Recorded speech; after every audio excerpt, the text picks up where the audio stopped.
Magandang araw mga kaibigan, at sa oras na ito may tampok po akong video na lagi natin natatalakay sa punto por punto. Ito yung mga ginagawa ng mga ministro ni Manalo na pilit itinatanggi ang pagka-Diyos ng Panginoong Jesucristo. Yon ay dahil sa inimbento daw ito na aral sa Council of Nicaea. Totoo ba na ito'y inimbento lang o ito'y idiniklara ang matagal ng aral?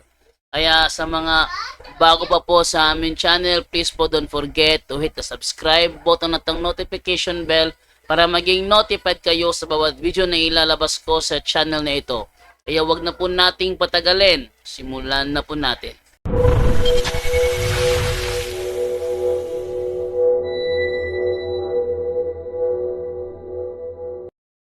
Nisea nang ipaliwanag ng iglesia sa atin na isang tuntunin ng pananampalataya na si Jesus ay tunay na Diyos. Recording in progress. Noong 381 sa konsilyo ng Constantinopla, ipinaliwanag na isang tuntunin ng pananampalataya na ang Espiritu Santo ay Diyos. Mga kaibigan, napansin po ba ninyo ang binasa po natin? Magkaibang petsa po at pagkakataon ang pagkakaimbento o pagkakabuo ng mga aral na ang ating Panginoong Jesucristo at ang Espiritu Santo ay Diyos daw. Mga kaibigan, mahigit 300 years po pagkamatay ng mga apostol. At pagkatapos masulat ang bagong tipan, taong 325 AD, ika-4 na siglo na o 4th century na, nang imbentuhin ng Iglesia Katolika Romana sa konsilyo ng Nicea ang aral na si Kristo ay tunay na Diyos. Pagkaraan naman po ng 56 na taon, sa konsilyo naman ng Constantinopla, nagpahabol pa ng isang Diyos ang Iglesia Katolika Romana. Noong 381 AD, inimbento naman po nila ang aral na ang Espiritu Santo ay Diyos. Kumusta? At naka-live tayo ngayon sa Diocesan Shrine ni St. Nicholas de Tolentino sa Diocese of Lawag, CFD.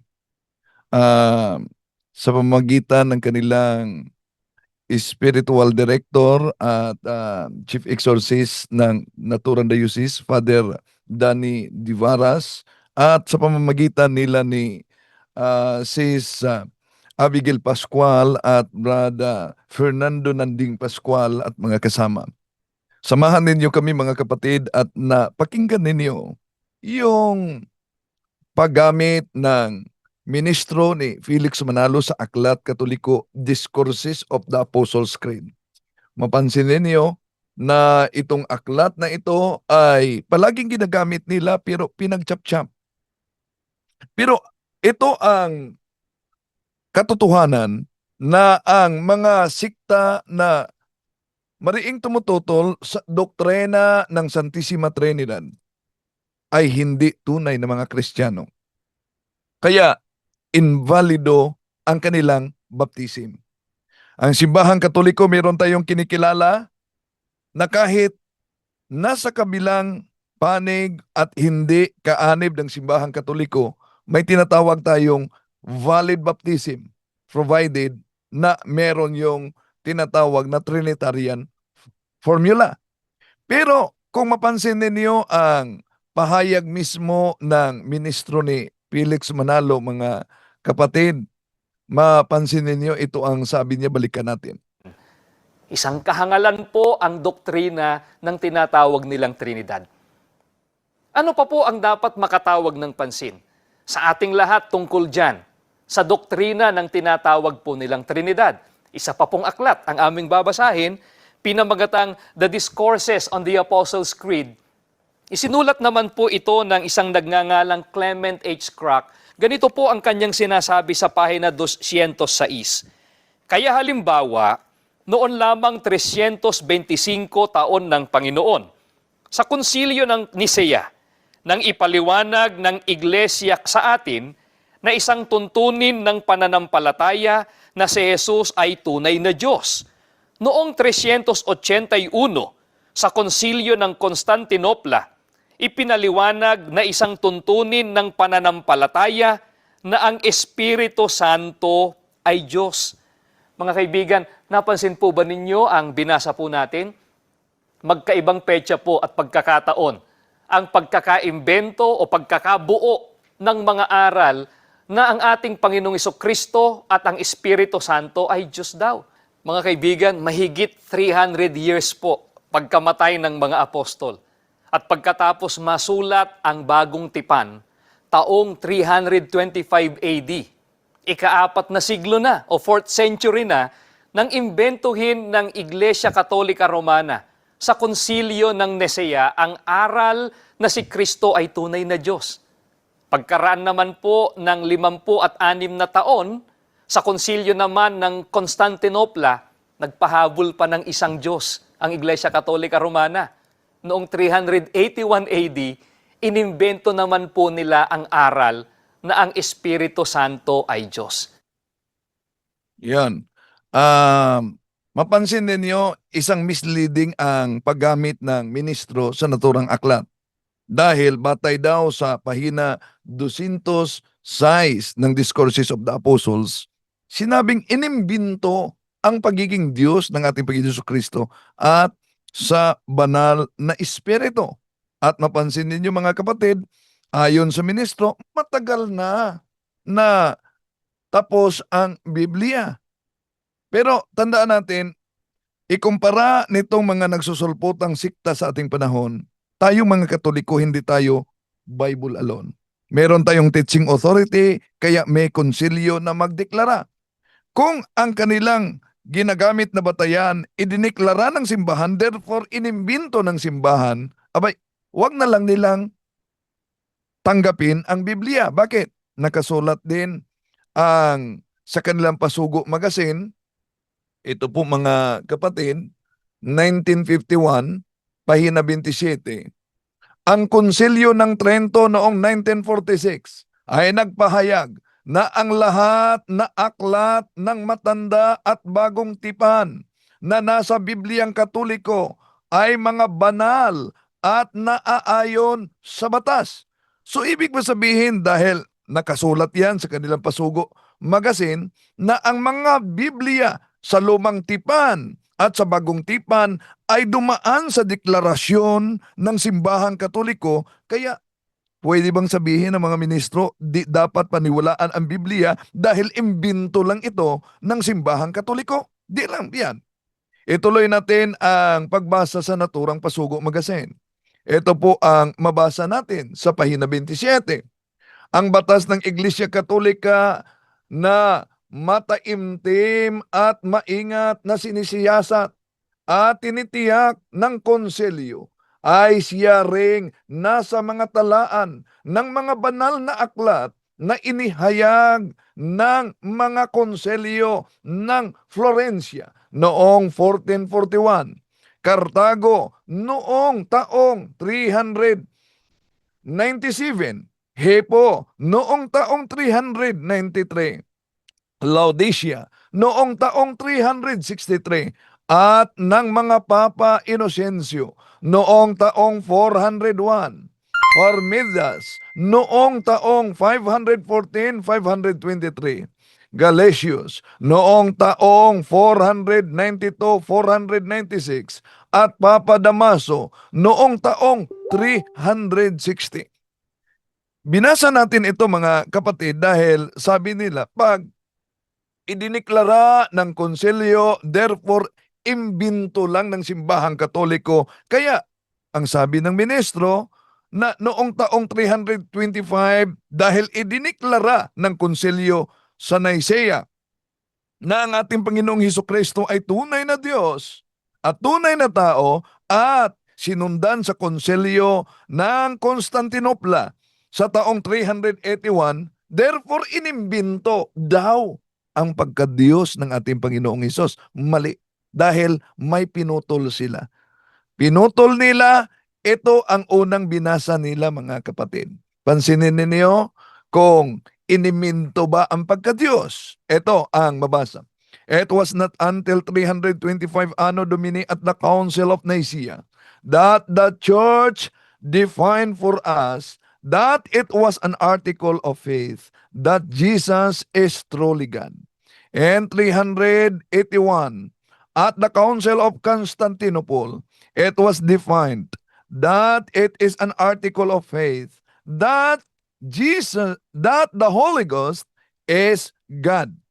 Yun ang mabasa natin mga kapatid na binasa ng ministro at pagkatapos nagsabi na imbensyon lang daw ang doktrina na ito. May iniiwasan kasi para mapilipit.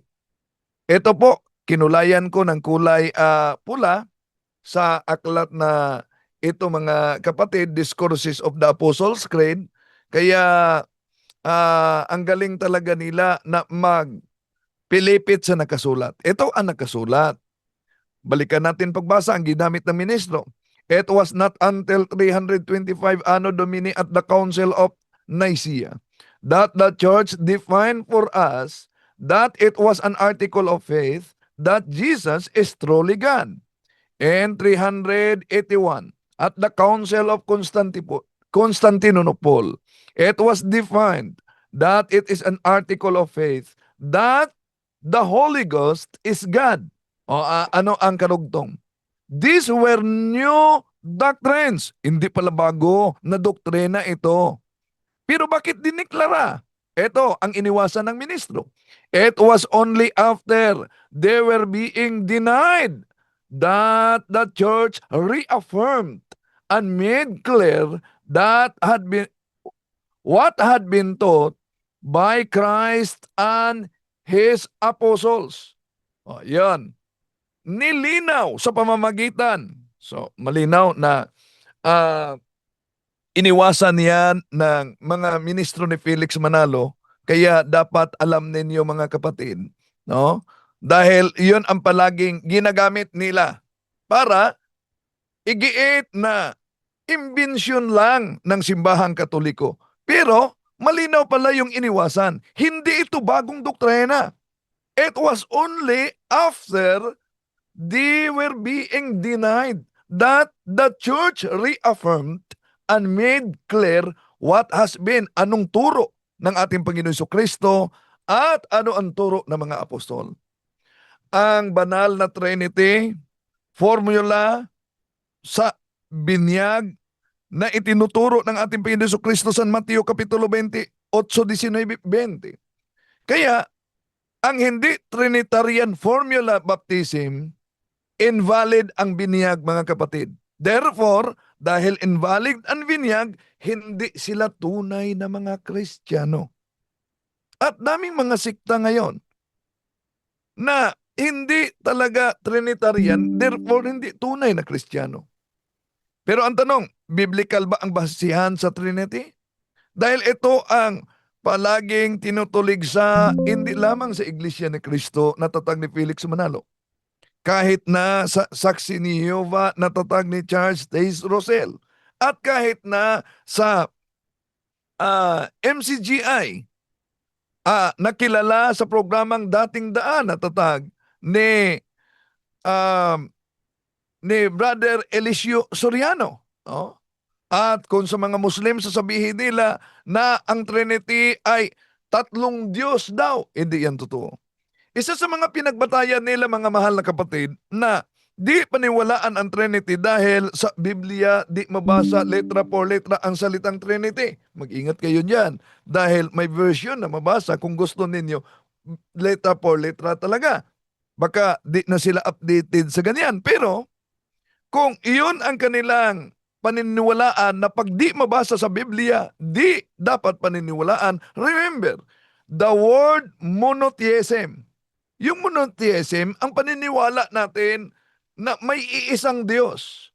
Yung monotheism, termino na tayo'y naniniwala sa iisang Diyos. Kahit mga Muslim naniniwala ng monotheism. Kahit ang hindi naniniwala ng Trinity, naniniwala sila ng monotheism. Tanong, ang salita bang monotheism, mabasa ba sa Biblia kahit anong salin ng Biblia ang salitang monotheism? Monotheismo. Di po ba? yung terminong monotheismo, hindi yan mabasa sa Biblia letra por letra. Sandali muna, may nagtawag yata. Oh. At kung tingnan natin mga mahal na kapatid, no? Tingnan natin ang mabasa sa sandali muna ha. May nagtawag. Okay. Sandali. Sandali. Sino ba yung nagtawag na to? Hindi sa akin yan. Oo. May tawag Hindi, sandali. Hindi sa iyo, Brad Jando? Hindi ba, Dwen? Baka sa ano? Sandali. Yung kausap mo sa Zoom.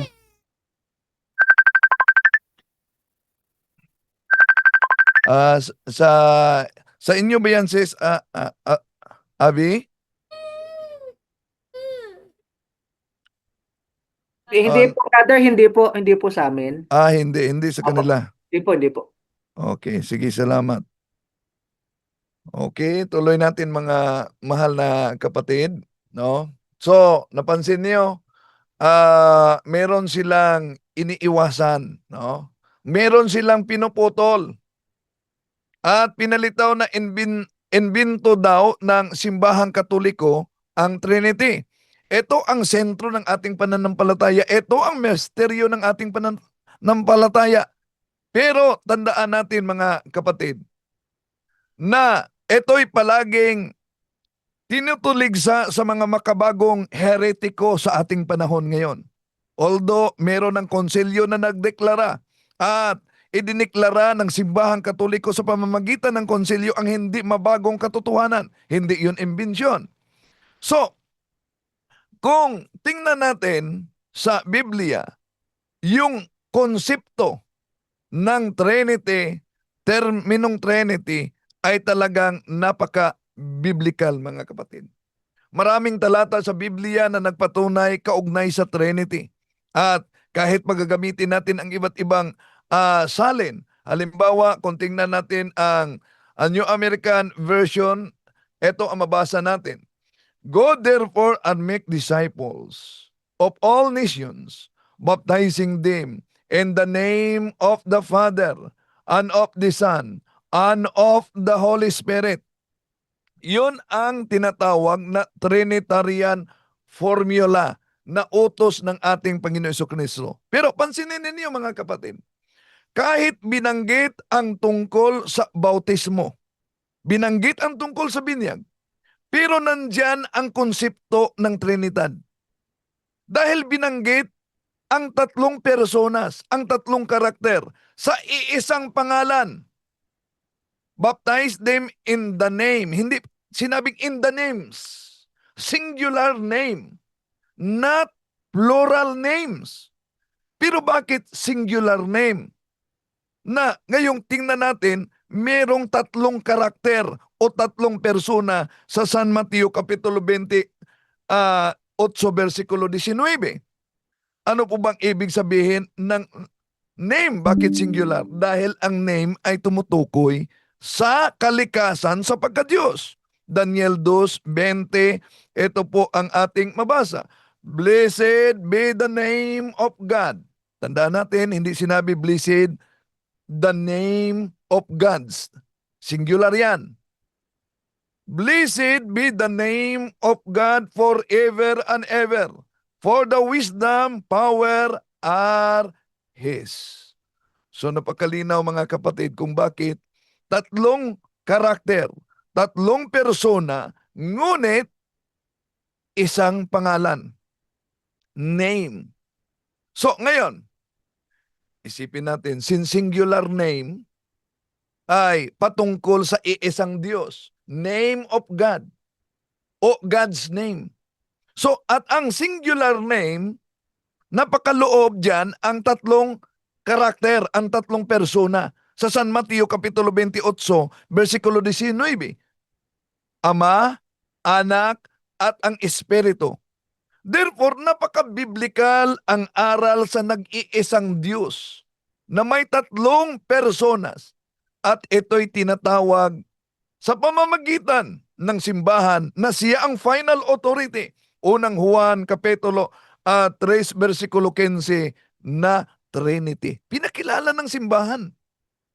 Tulad sa Biblia, simbahan ang nagpakilala nito. Old and new. Kung anong mga aklat, nabasa na natin, na pwedeng isali para magiging aklat sa Biblia, ang simbahan sa pamamagitan ng Trinity, ng konsilyo, mga kapatid. Kaya kung tingnan natin kahit sa King James Version, mga mahal na kapatid, ito po ang mabasa natin. Ang ginagamit natin, Douay-Rheims Bible. And there are three who give testimony in heaven: the Father, the Word, and the Holy Ghost, and these three are one. So napansin ninyo na there are three sa ibang salin sa King James Version, there are three that we record in heaven: the Father, the Son, and the Holy Ghost, and these three are one. Hindi sinabi and these three are three. So, ang Diyos Ama ba ay Diyos? Yes, Diyos. Ang Diyos Anak ba ay Diyos? Yes, Diyos. Ang Espiritu Santo ba ay Diyos? Yes, Diyos. Tanong, tatlo ba ang Diyos? Kahit sa King James Version, ang mabasa natin, for there are three that we record in heaven: the Father, the Word, and the Holy Ghost, and these three are one. Yun ang Trinity, no? Na aral ng simbahang Katoliko, no? Hindi man natin mabigyan ng mga halimbawa, pero para sa pagpaliwanag, pwede natin gagamitin ng analohiya. Halimbawa, ang Luzon ba ay Pilipinas? Natural, Pilipinas ang Luzon. Ang Visayas ba ay Pilipinas? Natural, Pilipinas ang Visayas.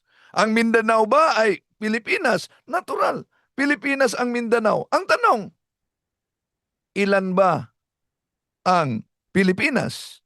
Tatlo ba ang Pilipinas? Hindi. Merong iisang Pilipinas lamang na binubuo ng Luzon, Visayas at Mindanao. Di ba ba? So, gayon din, kung balikan natin ang mabasa sa unang Juan 5:7, for there are three that bear record in heaven: the Father, the Son, and the Holy Ghost, and these three are one, mga kapatid. No? And these three are one. Okay. Now, meron palang tumatawag sa akin dito dahil may kaugnayan ito sa deliverance kasi, no? Okay.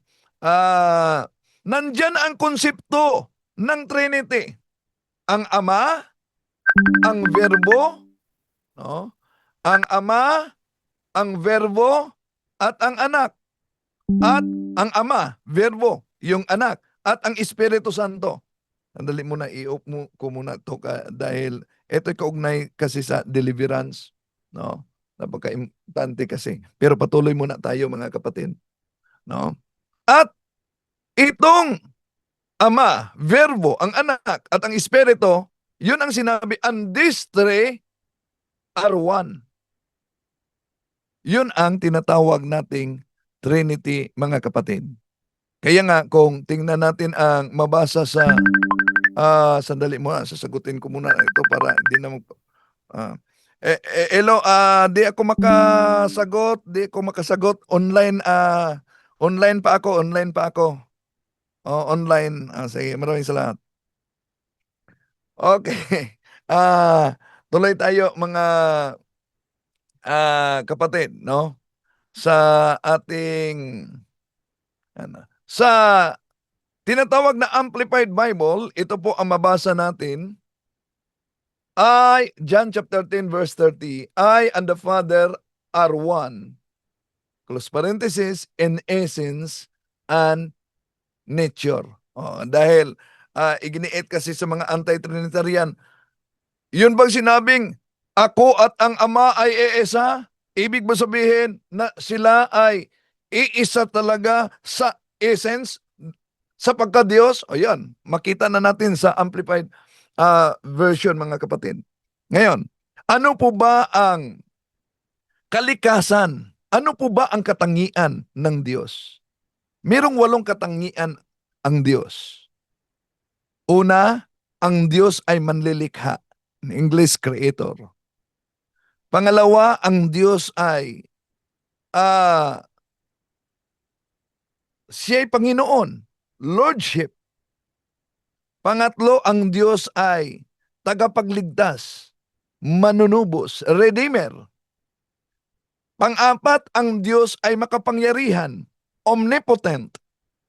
Panglima, ang Diyos ay nasa lahat ng dako, nasa lahat ng lugar, omnipresent. And then, pang-anim, ang Diyos ay alam niya ang lahat ng mga bagay. So therefore, omniscient. At pangpito, ang Diyos ay walang hanggan, meaning eternal. At pangwalo, ang Diyos ay sinasamba natin. Ito ang 8 katangian, ito ang 8 kalikasan sa pagiging Diyos. At alam nyo ba na itong 8 kalikasan na ito ay taglay mismo sa Ama, Anak, at Espiritu Santo. At nasa Biblia yan. Halimbawa, isa-isahin natin mga kapatid. Isa-isahin natin na itong katangiang ito ay nasa Ama, Anak, at Espiritu Santo. Halimbawa, yung pagiging manlilikha sa lahat. Alam niyo naman natin na ang Diyos ang manlilikha sa lahat. Genesis chapter 1 verse 1, in the beginning, then God created heavens and earth. So napansin niyo ba sa creation, in the beginning, God created heavens and earth. Ito po'y Trinity of all Trinities nagpakita sa katangian ng Diyos. Bakit? In the beginning time, God created heavens, space, earth, matter. At itong tatlong ito ay binubuo ng tatlo din. Time, merong past, present, future. Kahit tatlo, iisara sa time. Heavens, ano yan? Space, high, with, length. Tatlo din. Matter, solid, liquid, gas. O tatlo din. No? So, sa creation pa lang mga kapatid, makita natin na pinakita na kung ang Diyos mismo sa kanyang sarili. At kung tingnan natin ang Genesis chapter 1, kung babasahin natin ang Amplified Version, dahil alam nyo naman, gusto nila letra por letra, may mabasa kasi sa Amplified Bible, Genesis chapter 1 verse 26. Then God said, let us, close parenthesis, Father, Son, and Holy Spirit, make man in our image, according to our likeness, not physical, but a spirituality and moral likeness. O, so, napansin nyo? Sa ibang salin, God said, let us make man according to our image and likeness. Let us, plural, make man according to our, plural, image, singular. O, napansin nyo ba sa creation, no? Diyan makita natin mga kapatid. Now, so, ngayon, ang Diyos ay tagapaglikha. Ang Amahan ay tagapaglikha. Ang Mabasa natin yan sa Deuteronomy Kapitulo 32, versikulo 6, na ang Ama ay tagapaglikha. Ito ang mabasa natin. As the Lord be thus repeated by you, O stupid and foolish people, He who not your Father who created you, so ang Ama ay tagapaglikha. Ang tanong, ang anak ba ay mabasa ba natin din na tagapaglikha? Ito po ang mabasa natin sa uh, Colossians chapter 1 verses 15 up to 16. He is the image of the invisible God, the firstborn of all creation. For in Him were created all things in heaven and on earth, the visible and the invisible, whether thrones or dominions or principalities or powers, all things were created through Him and for Him. So, malinaw ang nabasa natin sa banal na kasulatan. Ngayon, kung ang anak ay tagapaglikha, ang ama, ang banal na espiritu ba ay tagapaglikha din? Oo. So, mabasa natin sa Psalm chapter 33 verse 6. Okay. Ito pa na mga katangian, no? Isa-isa, mahaba kasi ito mga kapatid. At ito din sa Genesis chapter 1, pero hanggang 7:45 lang tayo dahil may naka-schedule na debate. Sa Genesis chapter 1 verses 1 up to 2. In the beginning, God created heaven and earth, and the earth was void and empty, and the darkness was upon the face of the deep, and the Spirit of God moved over the waters. So, diyan makita natin ang banal na espiritu ay tagapaglikha din.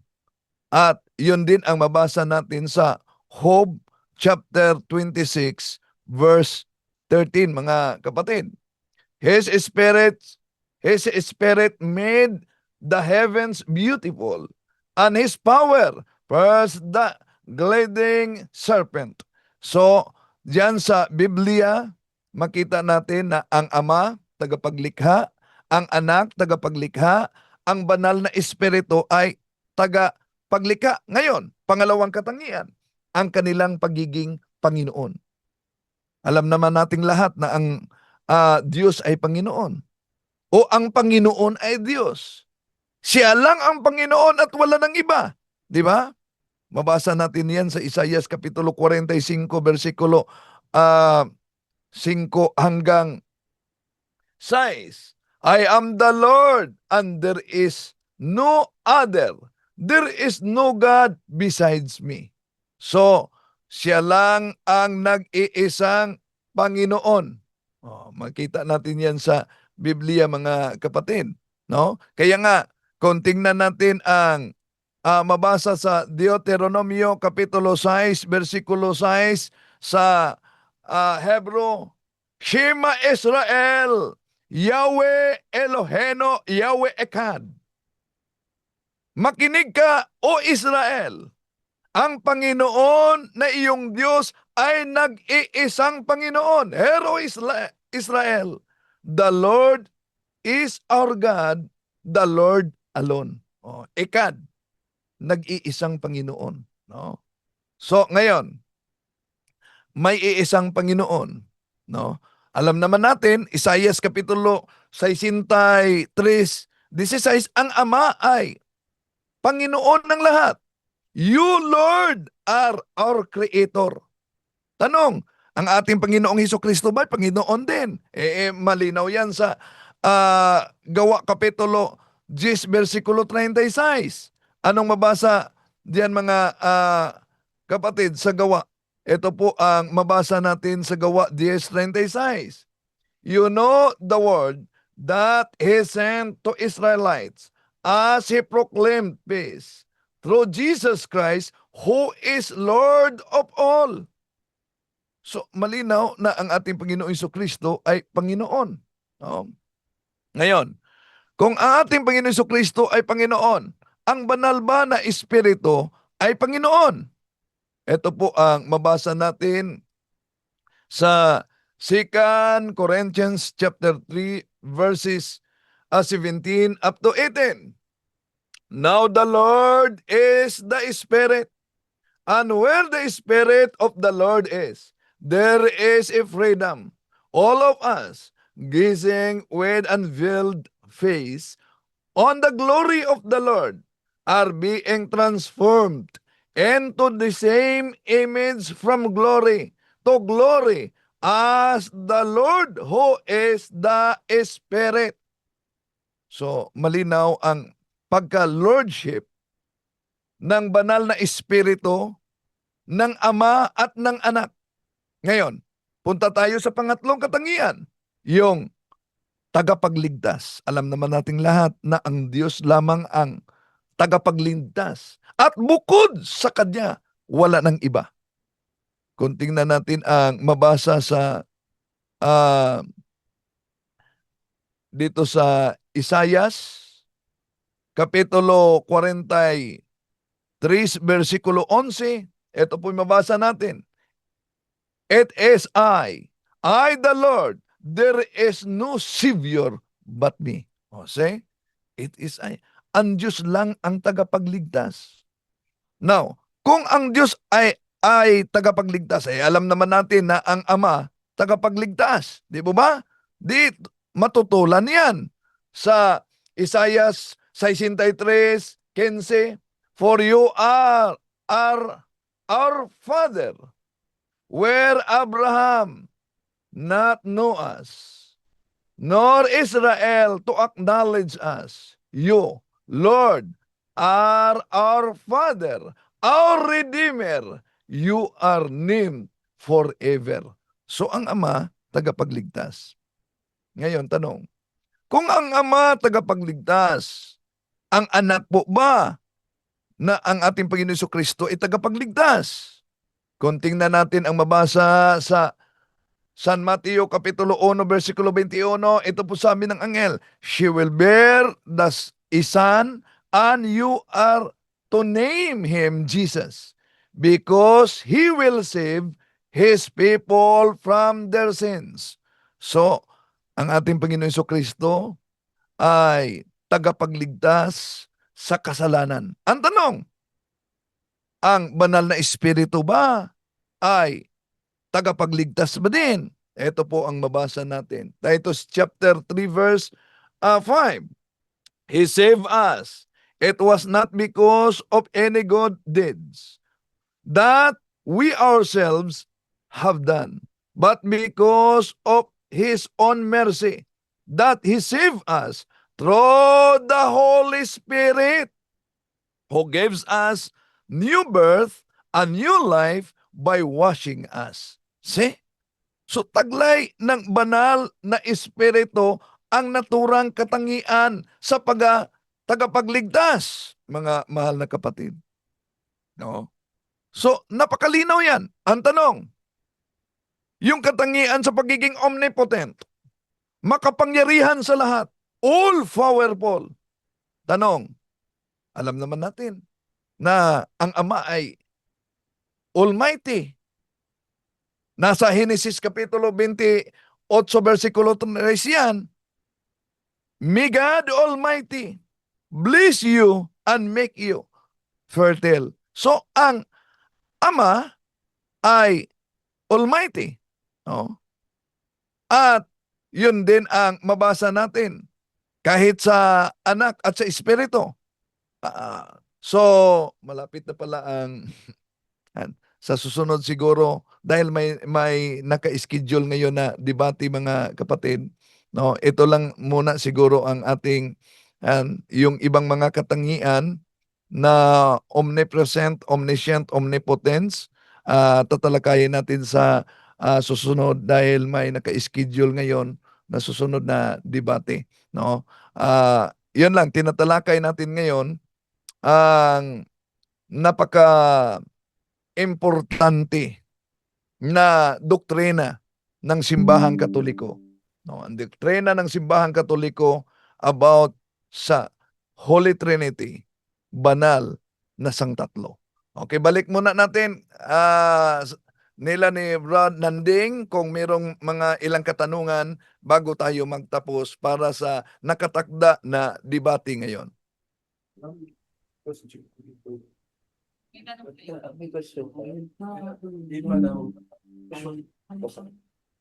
May tanong. May nagawa.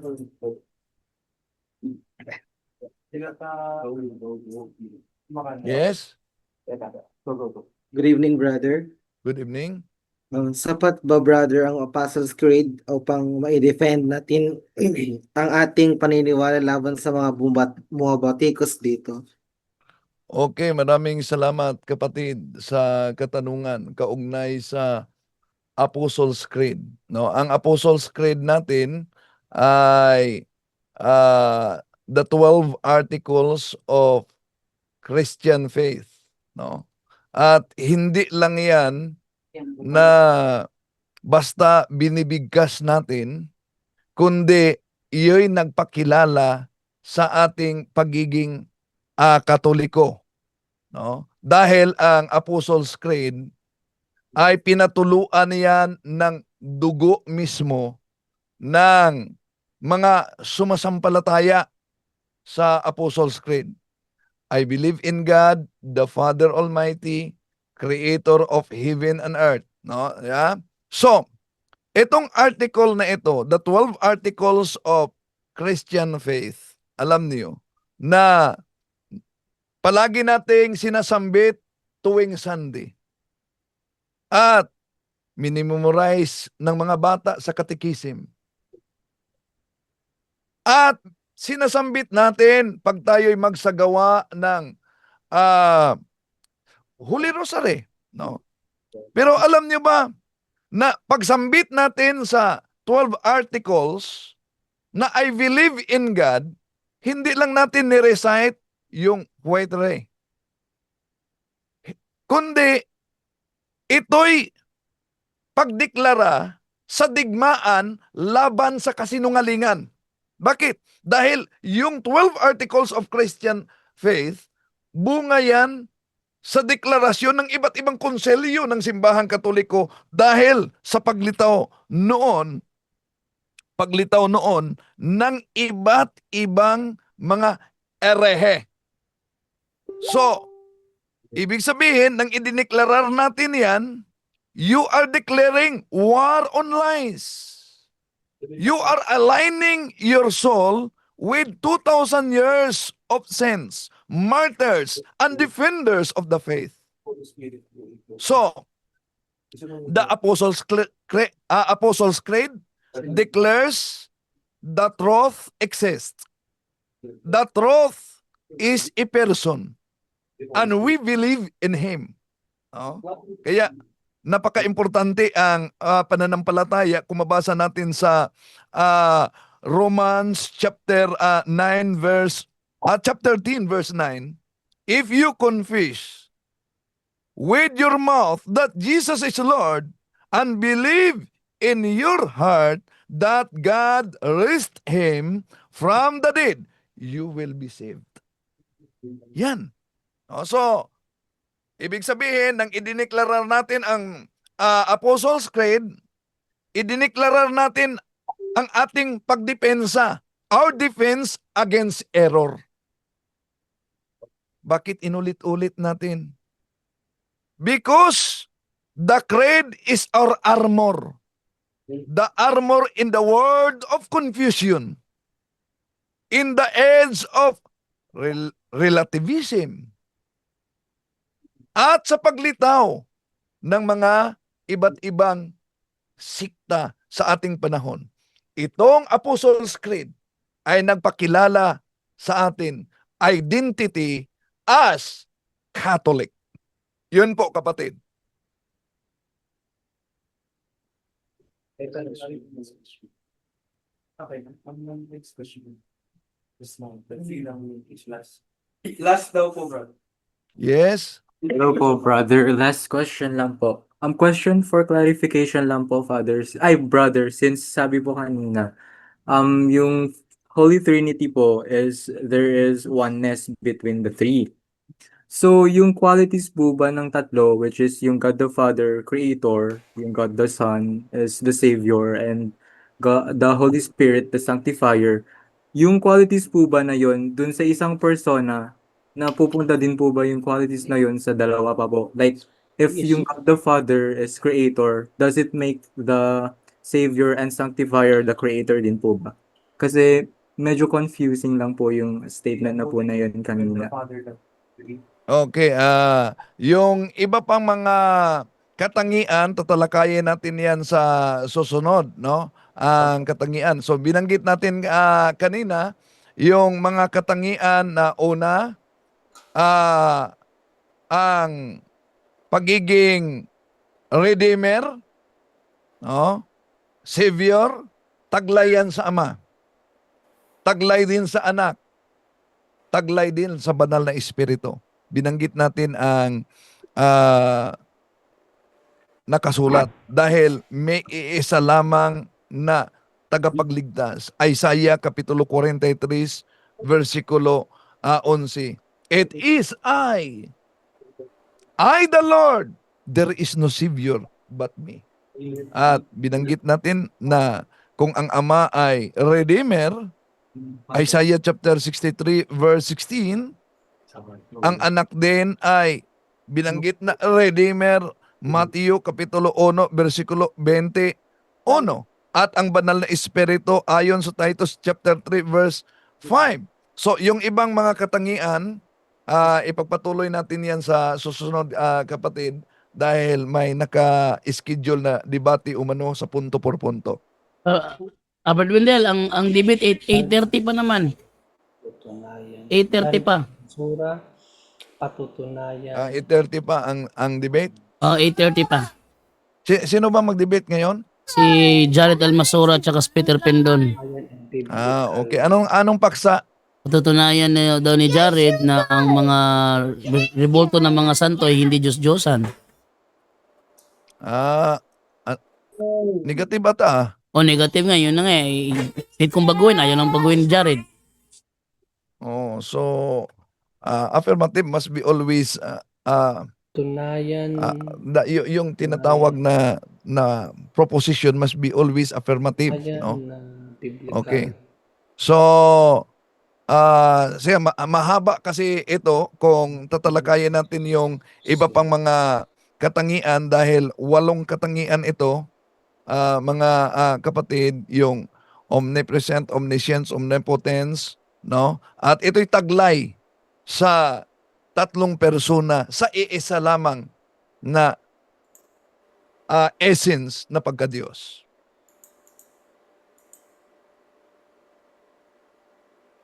Next question, meron pa ba? Okay na, brother. Thank you po. Thank you. Okay. Kasama ba natin si Father ngayon? Wala Brother Wendell, may pinuntahan sila ni Nanding sa ay may inattendan lang po. Habol sana po. Wala si Bro Nanding ngayon? Opo, tsaka si Father Danny, magkasama po sila. Sige, regards na lang sa kanila. Akala po nila makahabol sila pero hindi na ako po. Okay. So, bro, sandali, may mga nagkomento pala dito, no? Nabasa ko sa comment section. Pero pagpatuloy natin ito sa susunod, yung ibang mga katangian siguro, mga kapatid, no? Yung omniscient, omnipotence, omnipresent, no? Taglay sa 3 persona, iisang pagka-Diyos. At ulitin natin, yung sabi nila dapat mabasa sa Biblia, merong mabasa naman kung gusto nila letra por letra. Revelation chapter 7 verse 10. Salvation belongs to our God who is seated on the throne, and the Lamb, our salvation, is the Trinity's to give. Unto God the Trinity, we owe our deliverance. So, sa gustong mabasa letra por letra, may salin na mabasa natin yan, mga kapatid. So, yan ang katangian, kalikasan sa nag-iisa, isang Diyos na tinatawag nating Trinity, Trinidad, Tris and Unidad, taglay ng Anak, Ama, at ng Espiritu ang naturang mga katangian. Kaya sa Juan 10:30, ako at ang Ama ay iisa. At sa unang Juan, Kapitulo 5, versikulo 7, for there are three that we record in heaven, the Father, the Word, and the Holy Ghost. And these three are one. Kaya yung tumututol na si Kristo ay tunay na Diyos, yun ang revivalist ng Arianism noon. Yung tumututol na ang banal na Espiritu ay hindi Diyos, ang banal na Espiritu ay Diyos, yun ay revivalist ng grupong modalism noon. No? At iba pang mga erehe. Kaya yung mga aklat na ginagamit ng ministro ni Felix Manalo, yon, busted sila dyan. Bakit? Itong aklat na ito na ginagamit, Isang kahangalan po ang doktrina ng tinatawag nilang Trinidad. Ano pa po ang dapat makatawag ng pansin sa ating lahat tungkol dyan, sa doktrina ng tinatawag po nilang Trinidad? Isa pa pong aklat ang aming babasahin, pinamagatang The Discourses on the Apostles' Creed. Isinulat naman po ito ng isang nagngangalang Clement H. Crack. Ganito po ang kanyang sinasabi sa pahina 206. Kaya halimbawa, noon lamang 325 taon ng Panginoon, sa konsilyo ng Nisea, nang ipaliwanag ng Iglesia sa atin na isang tuntunin ng pananampalataya na si Jesus ay tunay na Diyos. Noong 381, sa konsilyo ng Constantinopla, ipinaliwanag na isang tuntunin ng pananampalataya na ang Espiritu Santo ay Diyos. Mga kaibigan, napansin po ba ninyo ang binasa po natin? Magkaibang petsa po at pagkakataon ang pagkakaimbento o pagkakabuo ng mga aral na ang ating Panginoong Jesucristo at ang Espiritu Santo ay Diyos daw. Mga kaibigan, mahigit 300 years po pagkamatay ng mga apostol. At pagkatapos masulat ang bagong tipan, taong 325 AD. Ika-4 na siglo na o 4th century na nang imbentuhin ng Iglesia Katolika Romana sa konsilyo ng Nisea ang aral na si Kristo ay tunay na Diyos.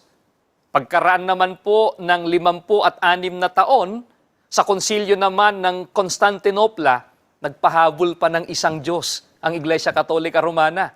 Noong 381 AD, inimbento naman po nila ang aral na ang Espiritu Santo ay Diyos. yun, huwag kayong magpalingla sa ganitong pagpakalat ng kasinungalingan sa mga mangangaral na tatag lamang ng tao. Dahil pinutol nila, iniwasan nila, pinipilipit nila ang aklat na Discourses of the Apostles' Creed. At iniwasan nila ito na it was not until 325 Anno Domini at the Council of Nicaea that the Church defined for us that it was an article of faith that Jesus is truly God. In 381 at the Council of Constantinople, it was defined that it is an article of faith that the Holy Ghost is God. Oh, may iniwasan. There were new doctrine This were new doctrine. It was only after they were being denied that the church reaffirmed and made clear what had been taught by Jesus and his apostles. So idiniklara lang ng simbahan ang hindi mabago na katotohanan. Kaya kung idiniklara ng konsilyo ang di mabago na katotohanan, therefore di nila pwedeng tanggapin, wag nyo na lang tanggapin ang Biblia. Bakit? Dahil kahit sa kanilang Pasugo Magazine, ang Biblia na nakasulat sa kanilang Pasugo Magazine, kung ilang mga konselyo, ilang mga Santo Papa ang nagdeklara na ang Biblia ay dapat tanggapin. Ito'y banal na mga aklat na luma at bagong tipan at ang simbahang Katoliko ang nagdeklara nito at kinopya nila. Kaya mga kapatid, ang Biblia tulad sa Dogma of Trinity na idiniklara ng simbahang Katoliko, hindi ginawa ang bagong doktrina, kundi idiniklara ang di mabagong katotohanan. Dahil ang simbahan ay siya ang haligi at suhay ng katotohanan at hindi ang Biblia. Kaya napansin ninyo, sa maraming mga sikta ngayon na nag-aangkin na Bible alone ang kanilang batayan, ngayon, iba't iba na ang kanilang doktrina. Kung hindi Trinitarian si Kibuloy, pero siya ay appointed Son of God, the owner of universe daw. Hindi Trinitarian si Manalo, pero anghel daw siya. Oh. Hindi Trinitarian si Bro Eliseo Soriano at Saxinio ba? At lalo na ang mga Muslim. Pero dapat idipinsa natin ang pananampalataya. Pro Dio et Ecclesia.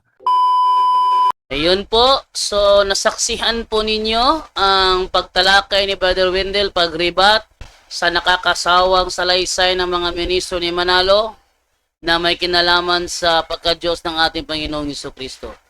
Po si John Doe Alabado nasasabi po sa inyo, maraming salamat po at mamayang gabi kita-kits po tayo sa punto por punto. Bye-bye!